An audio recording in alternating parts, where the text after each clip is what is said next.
Do you not find that weird? Is it like we've got, I think, I don't know, 195 countries, 196 countries, and like you're telling me that the biggest pool of capital is coming only from two of those countries? It's weird, right? I don't know. It is weird, but it's also the way the world is structured, right?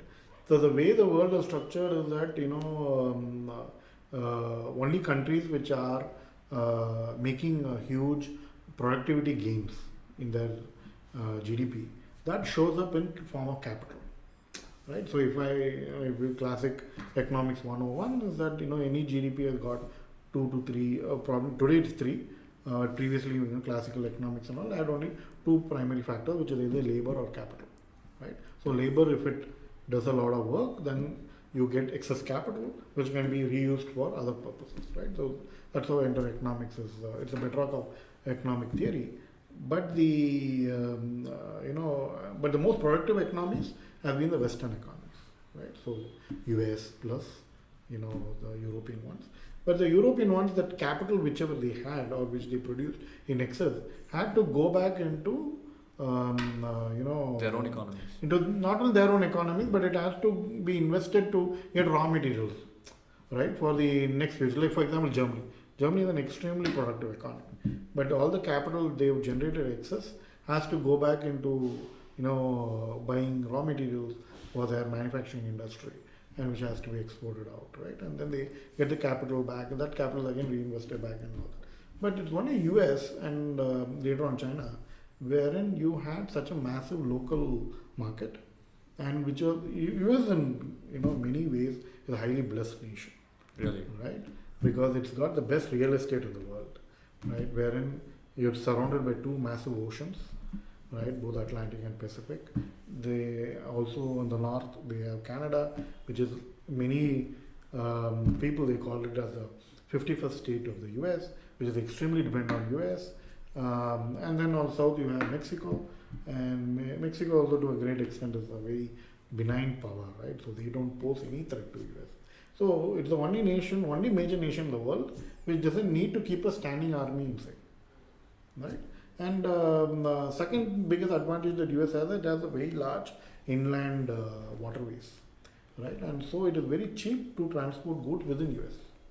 Okay, so such a massive nation, and which is extremely fertile, and it's an agricultural superpower, right? So whenever we think of US, we don't think of it like an agricultural country, but it is an agricultural superpower, and it produces so much of excess, what agriculture produce. Though probably in the quantum or in the amount, it might be just slightly ahead of India and China. But India and China have got huge consumptions, right? Because they have such huge populations. But in related to the population, US and to some extent even Russia have got such excess produce. I think less than 1% of the population is involved in agriculture. I think 1 or 2%. 1 or 2%. Yeah. It's a very small, very tiny small population. Yeah. But because a lot of it is mechanized, it's also large. They have huge farms. Huge farms. And that's not just in US, right? It's also true when you look at Australia, you look at Canada, New Zealand. So these, there's a statement that this is all part of the Anglo-Saxon Empire. That's what a lot of geopolitical strategists call it as. So UK, US, Canada, Australia, and New Zealand, all of them internally probably they have different ways of thinking and structure now. But when you look at their foreign policies, they're very, very aligned. Okay, so they call them as part of the Anglo-Saxon group of countries, and so all of them have got similar, outlook. All English speaking, all of them very liberal democracies, and I think UK is on the Queen is, or now the King is still the head of state for Canada, Australia, and New Zealand. I think the language also really helps there. I think having that common. No, but they were all, people who moved out from UK only, so same race also. So a lot of advantages and all came in. But to coming back to this, US has a lot of advantages in that way, right? So it's they don't have to. It's a very fertile country, right? So they don't have to really worry about a lot of food. See, if a country is self-sufficient in food and energy, then a country is it moves towards something called autarky, right? Which is basically a self-sufficient country. Mm-hmm. And US is probably the closest we have in the entire world. Really? Autarkic, right? Which is basically they are self-sufficient in both food and energy.